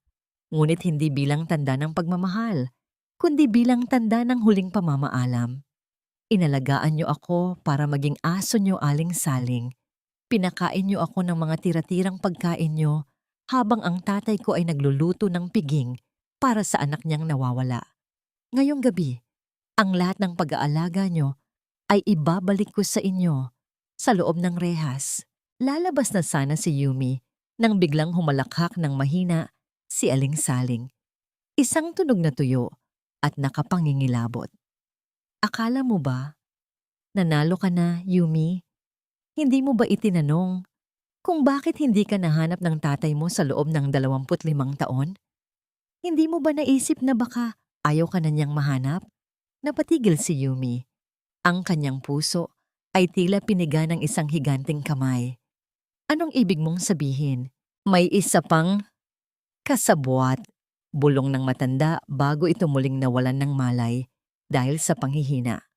Lumabas si Yumi ng silid. Ang kanyang isipan ay parang isang magulong maze. Sino ang isa pang kasabwat? Sino ang taong mas malapit sa kanyang ama kaysa sa kanya? Habang naglalakad siya sa lobby ng ospital, isang pamilyar na muka ang nakita niya sa malayo. Si Chloe, na nakikipag-usap sa isang lalaking nakasuot ng mamahaling Amerikana. Ang lalaki ay lumingon, at ang puso ni Yumi ay tila tumalon sa kanyang lalamunan.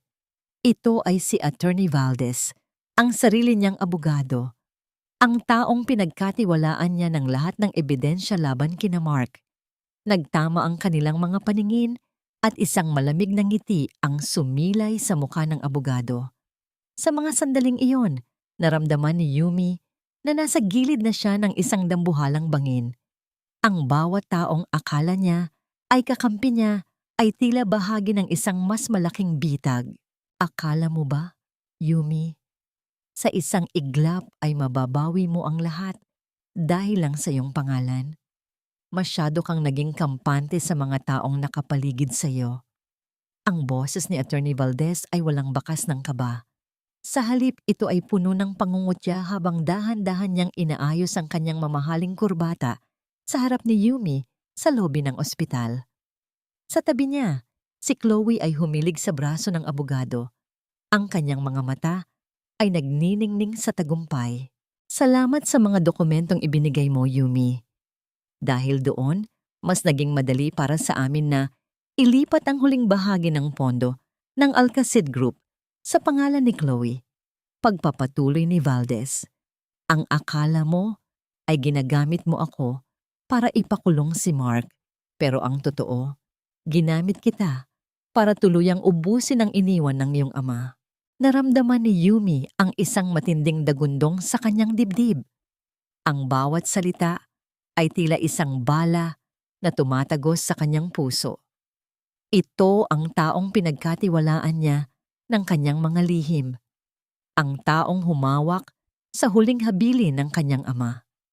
Ang pakiramdam ng pagkakanulo ay mas masakit pa kaysa sa sampal ni Mark noong gabing iyon.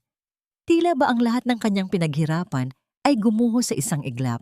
Napatingin siya sa paligid. Ang malawak na lobby ng ospital ay tila biglang naging maliit at madilim. Pakiramdam niya ay mag-isa na naman siya, tulad noong gabing itinapon siya sa ulan. Ngunit sa gitna ng kanyang panghihina, naramdaman niya ang isang mainit na kamay na humawak sa kanyang siko. Senyorita, Huwag niyo silang hayaang makita ang inyong takot, bulong ni Lolo Mateo. Ang matanda ay nakatayo sa kanyang likuran. Ang kanyang mga mata ay nananatiling matatag at hindi natitinag. Huminga ng malalim si Yumi. Pinilit niyang patigasin ang kanyang muka. Isang golden moment ang nabuo nang dahan-dahan siyang lumapit kay Attorney Valdez, hindi para manakit, kundi para ayusin ang nakatiling kwelyo nito. Isang kilos na nagpapakita na siya pa rin ang may kontrol. Akala niyo ba ay ganoon ako katanga? Attorney Valdez? Bulong ni Yumi, ang kanyang boses ay kasing lamig ng kamatayan. Sa tingin niyo ba ay ibibigay ko ang lahat ng ebidensya sa isang taong ang pangalan ay nakasulat din sa lihim na payroll ng aking ama bilang isang unreliable asset? 7 taon akong nabuhay sa hirap, Valdez. Natuto akong makiramdam sa amoy ng mga ahas. Nagbago ang ekspresyon sa mukha ng abogado. Ang kanyang nangiti ay biglang naging isang ngiwi ng pag-aalinlangan. Lolo Mateo, ihanda ang sasakyan. Utos ni Yumi habang nakatitig ng diretso sa mga mata ni Chloe. Pupunta tayo sa gala ng Alcacid Group. Ngayong gabi, hindi lang si Mark ang babagsak. Ngayong gabi, lilitaw ang lahat ng dumi sa ilalim ng mga mamahaling suit na yan. Pagdating sa Maranyang Hotel, kung saan gaganapin ang gala, ang lahat ng mga mata ay nakatuon sa pintuan. Ang mga flash ng kamera ay tila ba mga bituin na sumasabog. Ngunit nang bumukas ang dambuhalang pinto, tumigil ang musika. Pumasok si Yumi, suot ang isang dambuhalang pulang gown na tila bagawa sa mga talulot ng dugo at apoy. Ang kanyang presensya ay kasing bigat ng isang bagyo. Sa kanyang tabi ay si Luningning na maayos na ang kalagayan at nakasuot ng isang maliit na puting damit, mukhang isang munting prinsesa. Sa dulo ng bulwagan, nakita ni Yumi si Mark. Ang lalaki ay nakapasok sa party gamit ang huling pera niya, umaasang makakahanap ng tutulong sa kanya. Nang makita niya si Yumi, ang baso ng champagne sa kanyang kamay ay nanginig hanggang sa malaglag ito at mabasag sa sahig. Ang tunog ng pagkabasag ng kristal ay umaling-aungaw sa buong katahimikan ng bulwagan.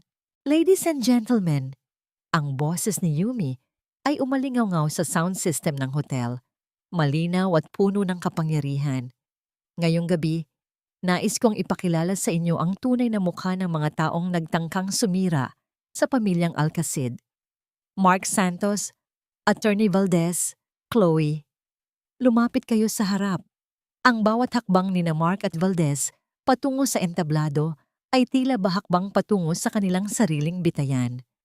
Habang nakatayo sila doon, isang malaking screen sa likuran ni Yumi ang biglang bumukas. Doon, hindi ang profile ng kumpanya ang lumabas, kundi ang video ni Aling Saling sa ospital na umiiyak at inaamin ng lahat.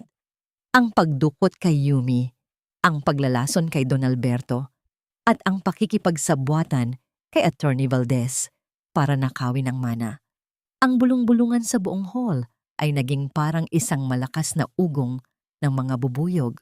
Ang kahihiyan ni na Mark ay hindi na matatakpan ng anumang yaman.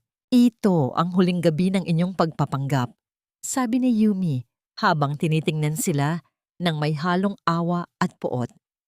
Ang reyna ay hindi lang bumalik para bawiin ang kanyang trono. Bumalik siya para linisin ang lahat ng dumi na iniwan niyo. Ngunit sa gitna ng kanyang tagumpay, isang lalaking nakauniforme ng pulis ang mabilis na lumapit sa entablado. Senyorita Alcacid, kailangan niyo pong sumama sa amin. May natanggap kaming ulat na ang inyong ama, si Don Alberto, ay hindi pala namatay.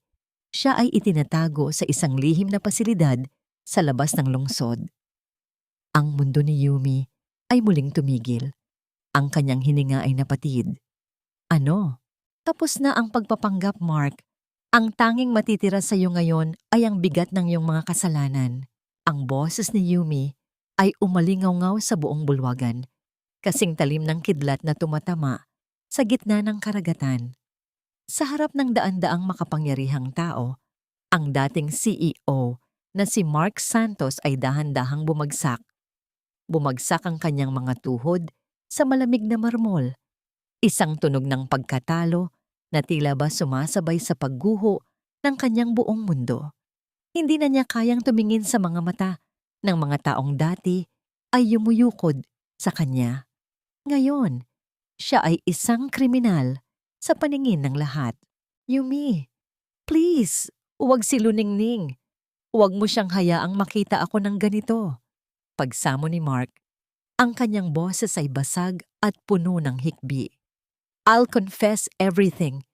Just please, don't take my daughter away from me. Isang mapait na ngiti ang sumilay sa mga labi ni Yumi habang hinahawakan niya ang kamay ng anak. Huli na ang lahat para sa malasakit na yan, Mark.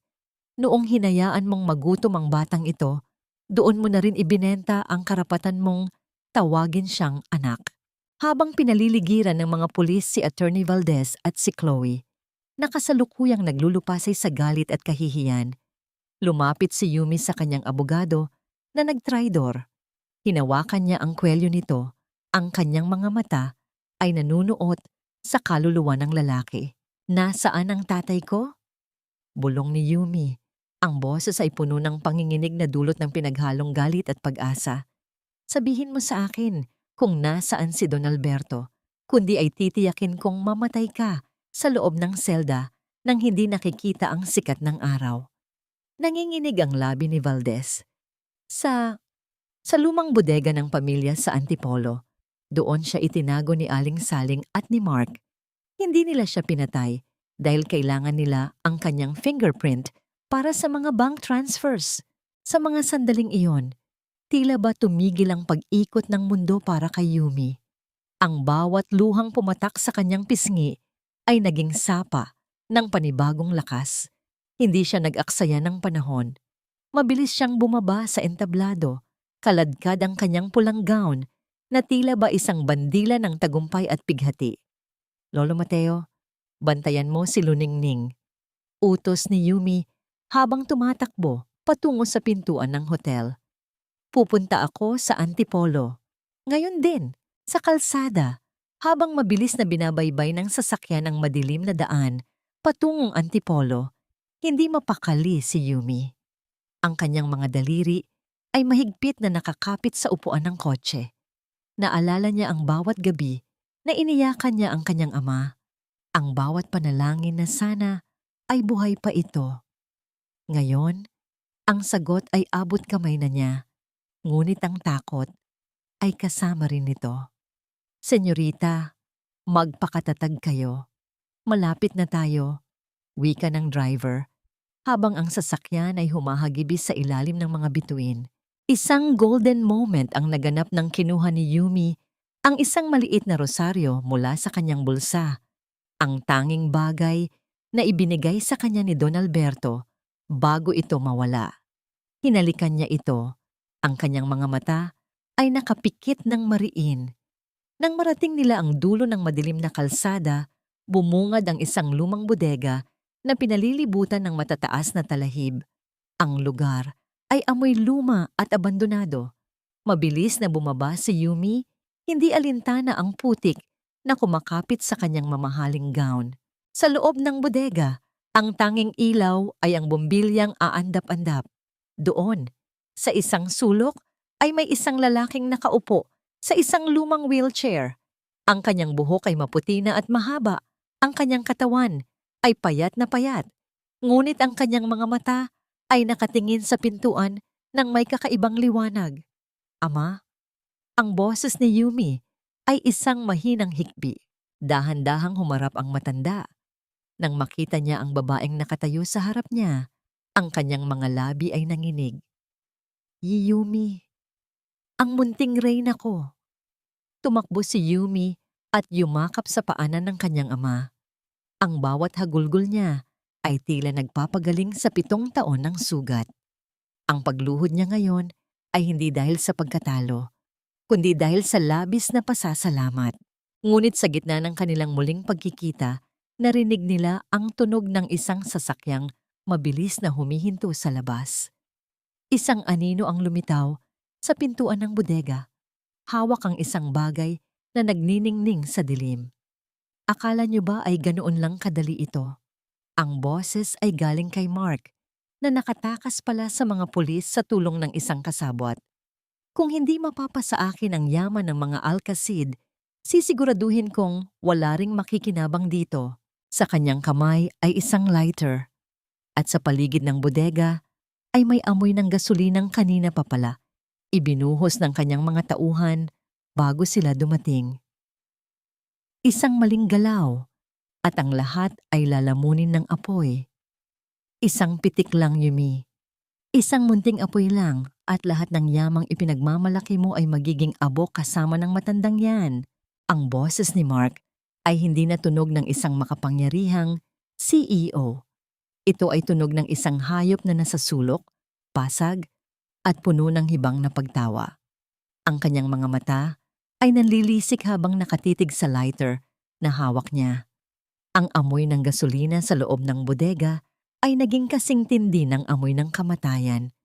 Ang bawat patak nito sa semento ay tila tunog ng orasan na bumibilang sa huling hininga ng katarungan. Nayakap ni Yumi nang mas mahigpit ang kanyang ama. Naramdaman niya ang pangangatog ng payat na katawan ni Don Alberto.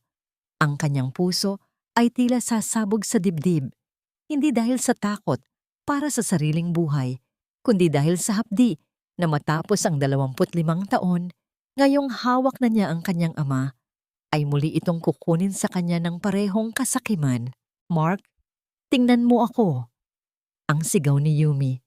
Ang kanyang boses ay nanginginig sa pagitan ng galit at pagsamo. Tingnan mo ang mga kamay mo. Punong-puno na yan ng dugo ng pamilya ko. Gusto mo bang dagdagan pa? Gusto mo bang lumaki si Luningning na alam na ang sarili niyang ama ang pumatay sa kanyang lolo at ina? Napatigil si Mark nang marinig ang pangalan ng anak. Ang kanyang kamay na humahawak sa lighter ay panandaliang nanginig. Si Luningning!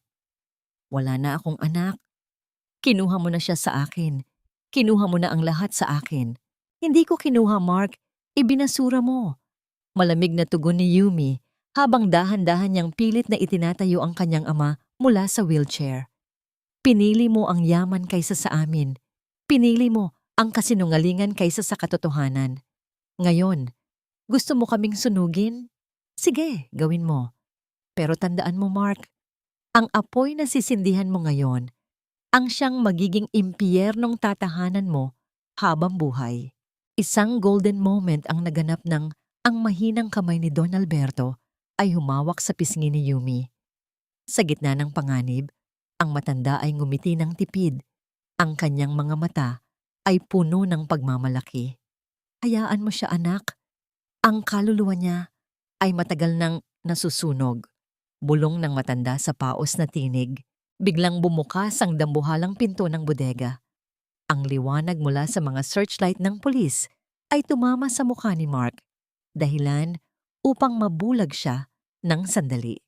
Ang tunog ng mga yabag ng sapatos sa labas ay tila isang hukbo ng katarungan na dumarating. Mr. Santos, ibaba ang lighter. Napapalibutan ka na. Ang boses ng mga pulis ay umalingaw-ngaw, puno ng awtoridad. Sa huling sandali, tiningnan ni Mark ang lighter. Pagkatapos ay kay Yumi. Nakita niya sa mga mata ni Yumi hindi ang takot na inaasahan niya, kundi ang isang matinding awa. Isang awa na mas masakit pa kaysa sa anumang parusa. Doon niya na-realize na kahit kailan ay hindi niya nakuha ang respeto ni Yumi at hinding-hindi niya ito makukuha. Bago pa man maikiskis ni Mark ang lighter, mabilis siyang sinunggaban ni Lolo Mateo na kanina pa pala gumagapang sa dilim mula sa likuran. Ang matandang katiwala, sa kabila ng kanyang edad, ay nagpakita ng lakas na bunsod ng katapatan. Sabay silang bumagsak sa semento at ang lighter ay tumalamsik palayo. Lumubog sa isang bahagi ng sahig na walang gasolina. Agad na sumugod ang mga pulis at pinigilan si Mark. Ang dating CEO ay humagulgol na parang bata, habang ang mga posas ay inilalagay sa kanyang mga pulso. Ang kanyang landas ng pagsisisi ay nagsimula sa isang madilim na bodega, sa ilalim ng kahihiyan at pagkatalo. Maingat na binuhat ng mga medical team si Don Alberto patungo sa ambulansya. Sumama si Yumi, hawak-hawak ang kamay ng kanyang ama, na tila natatakot na baka maglaho itong muli. Habang dahan-dahang lumalayo ang sasakyan, tumingin si Yumi sa bintana. Nakita niya ang pagsikat ng araw sa likod ng mga bundok ng Antipolo. Ang gabi ng paghihirap ay natapos na. Ang kalsada ng paghihiganti ay dinala siya sa isang destinasyong hindi niya inaasahan, sa bisig ng kanyang tunay na tahanan. Ngunit bago tuluyang makatulog si Yumi sa tabi ng kanyang ama, may isang huling ulat ang dumating mula kay Lolo Mateo. "Senyorita, si Aling Saling." Hindi na po niya kinaya. Binawian na po siya ng buhay sa ospital kaninang madaling araw. Napatigil si Yumi. Ang huling kaaway ay pumanaw na, ngunit ang iniwan nitong sugat ay mananatiling bahagi ng kanyang kasaysayan. Ang bawat pilat sa aking puso ay hindi natanda ng sakit, kundi mapa ng aking tagumpay laban sa dilim. Ilang buwan ang mabilis na lumipas mula nang gumuho ang mundo ni na Mark sa loob ng bodega sa Antipolo. Ang silid ni Yumi sa mansyon ng mga Alcacid ay hindi na amoy gamot at takot, kundi puno na ng halimuyak ng mga sariwang bulaklak at halakhak ng isang bata. Sa labas, ang sikat ng araw ay tila mas maliwanag. Hinahalikan ang mga dahon ng jasmine na muling namumukadkad sa malawak na hardin. Nakatayo si Yumi sa harap ng kanyang malaking salamin. Suot niya ang isang asul na dress na simple ngunit elegante. Ang kanyang buhok ay maayos na nakapusod. Wala na ang mga pasa sa kanyang braso. Ang tanging naiwan ay ang mga alaala na nagsilbing aral sa kanyang pagkatao. Ngunit ngayong umaga, may isang huling bagay siyang kailangang gawin para tuluyang makahinga ng maluwag. Sa loob ng bisitahan ng bilibid, ang amoy ng luma at bakal ay nanunuot sa bawat hininga. Nakaupo si Mark sa likod ng makapal na salamin. Suot ang kulay kahel na uniporme ng bilanggo. Payat na payat siya. Ang kanyang buhok ay magulo. At ang kanyang mga mata ay wala ng bakas ng dati niyang yabang. Nang makita niya si Yumi, dahan-dahan niyang itinaas ang kanyang nanginginig na kamay patungo sa salamin. "Yumi, salamat at pinalampas mo ang pagkakataong ito na makita ako," bulong ni Mark sa intercom. Ang kanyang boses ay basag at puno ng pagsisisi. Narinig ko ang tungkol sa inay. Patawarin mo ako, Yumi. Patawarin mo ako sa lahat ng nagawa namin sa'yo at sa tatay mo." Tiningnan ni Yumi si Mark ng matagal. Isang golden moment ang naganap nang mapansin ni Yumi ang kanyang sariling mga kamay. Ang mga kamay na dati ay magaspang dahil sa paglilingkod sa lalaking ito, ngayon ay malambot na, ngunit puno ng kapangyarihan. "Narito ako, hindi para sabihing pinapatawad na kita, Mark." Ang boses ni Yumi ay mahinahon ngunit matatag. Ang patawad ay isang mahabang proseso na hindi natatapos sa isang salita. "Narito ako para sabihing malaya na ako. Malaya na ako mula sa galit na itinanim niyo sa akin. Ang pagkakakulong mo dito ay katarungan ng batas. Ngunit ang paglimot ko sa iyo, ang katarungan ng aking kaluluwa." Luningning. Maari ko ba siyang makita? Pagsamo ni Mark, ang mga luha ay nagsimulang pumatak sa kanyang pisngi. Darating ang panahon, kapag handa na ang bata, at kapag napatunayan mo ng karapat-dapat kang harapin siya, sagot ni Yumi bago dahan-dahang tumayo. "Huwag mo nang sayangin ang natitirang oras mo sa pagsisisi na walang gawa. Gamitin mo ang oras mo dito para pagbayaran ang bawat luhang idinulot niyo." Paglabas ni Yumi sa kulungan, sinalubong siya ni Lolo Mateo at ni Luningning na tumatakbo patungo sa kanya. Binuhat ni Yumi ang anak at hinalikan ito sa noo. Sa malayo, nakita niya ang isang dambuhalang billboard, ang anunsyo para sa Alcacid Hope Center, isang pundasyong itinatag niya para sa mga kababaihang biktima ng pang-aabuso at kahirapan. Ang kanyang yaman ay hindi na lamang para sa kanyang sarili, kundi para sa libu-libong Yumi na kasalukuyan pang lumalaban sa kanilang sariling mga bagyo. Nang makabalik sila sa mansyon, sinalubong sila ni Don Alberto na ngayon ay nakaupo na sa hardin, nagbabasa ng dyaryo habang humihigop ng tsa. Ang kanyang kalusugan ay mabilis na bumubuti sa piling ng kanyang anak at apo. "Anak, halika rito," tawag ng matanda nang may matamis na ngiti. "Tingnan mo ang mga bulaklak. Sabi ko sa'yo, ang jasmine ay mas bumabango pagkatapos ng malakas na ulan." Naupo si Yumi sa tabi ng kanyang ama habang si Luningning ay naglalaro sa damuhan. Isang malalim na buntong hininga ang pinakawalan ni Yumi. Ang bawat pahina ng kanyang buhay na puno ng luha ay sarado na. Ang bagong simula ay hindi nangangahulugang mawawala ang mga galos ng nakaraan, kundi ang pagtanggap na ang mga galos na yon ang nagpatatag sa kanya. Habang ang araw ay dahan-dahang lumulubog, nagbibigay ng kulay kahel na liwanag sa buong paligid, naramdaman ni Yumi ang isang tunay na kapayapaan. Ang reyna ay hindi na kailangan pang maghiganti dahil ang kanyang kaligayahan ang pinakamagandang sagot sa lahat ng kanyang pinagdaanan. Ngunit sa gitna ng katahimikan, isang liham ang iniabot ni Lolo Mateo kay Yumi. Isang liham na nanggaling sa ibang bansa, na may tatak ng isang pamilyar na pangalan na matagal na ring nawala sa kanyang buhay. Ang pangalan ng kanyang ina na akala niya ay matagal na ring pumanaw. Sa ilalim ng dapit hapon, ang bawat talulot ng jasmine sa hardin ng mga alcacid ay tila ba ginto sa tama ng papalubog na araw. Ang bawat simoy ng hangin ay nagdadala ng kapayapaan, isang uri ng katahimikan na 7 taong ipinagkait ng tadhana kay Yumi. Nakaupo siya sa isang puting upuan, hawak ang liham na kanina pa niya pinagmamasdan. Ang sulat ay galing sa Espanya mula sa isang matandang kumbento. Hindi ito sulat ng paghingi ng pera, kundi isang huling hiling ng isang inang, kinuha rin ng malupit na pagkakataon. Nalaman ni Yumi mula sa liham na ang kanyang ina ay hindi siya iniwan. Ito ay pilit na inilayo at tinakot ni na Attorney Valdez at ng pamilya ni Mark upang hindi na makabalik sa piling ni Don Alberto. Namatay ang kanyang ina, ilang buwan lamang ang nakalilipas. Ngunit ang huling mga salita nito ay punong-puno ng pag-ibig.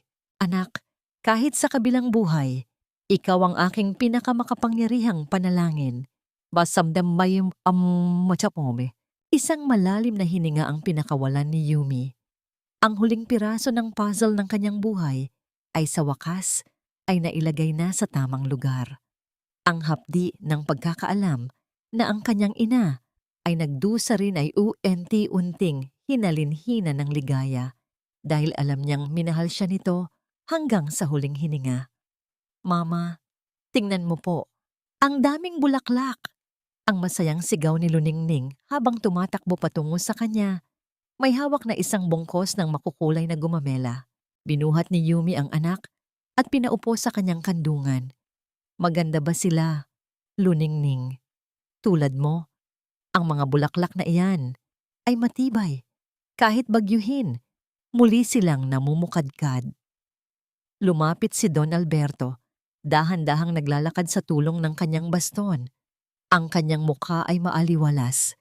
Ang bawat kulubot sa kanyang balat ay tila mga guhit ng kasaysayan ng kanilang muling pagkabuhay. Tumabi siya sa kanyang anak at hinawakan ang kamay nito. "Anak, tinatanong mo ako nung isang gabi kung napatawad mo na ba sila?" Wika ni Don Alberto. Ang boses ay puno ng karunungan. "Ang patawad ay hindi para sa kanila, Yumi. Ang patawad ay ang susi na nagpalaya sa iyo mula sa kulungan ng nakaraan. Tingnan mo ang iyong sarili ngayon. Hindi ka na ang biktima ni Mark. Ikaw na ang tagapagtanggol ng mga tulad mo." Tumango si Yumi. Ang kanyang mga mata ay nakatitig sa malayo, kung saan tanaw ang mga ilaw ng lungsod. "Opo, Ama. Napagtanto ko na ang tunay na paghihiganti ay hindi ang makitang nagdurusa ang kaaway, kundi ang makitang masaya at buo ang pamilyang sinubukan nilang sirain." Ang tagumpay ko ay hindi ang Alcacid Group, kundi ang pagtulog ko ng mahimbing sa gabi na alam kong wala akong tinapakang tao para makamit ito. Sa bawat haplos ni Yumi sa buhok ni Luningning, nararamdaman niya ang init ng bukas. Ang 7 taon ng pagtitiis, ang mga gabing puno ng luha at gutom, ay naging pataba sa lupang kinalalagyan niya ngayon. Ang Bimat Kanuhuang ay hindi ang kanyang yaman o ang kanyang posisyon, kundi ang kanyang kakayahang magmahal muli matapos madurog ng paulit-ulit. Ang kapayapaan ay hindi ang kawalan ng gulo, kundi ang presensya ng pag-asa sa gitna nito. Sa bawat babaeng lumalapit sa kanyang foundation, nakikita ni Yumi ang sarili niya. Sugatan ngunit hindi susuko.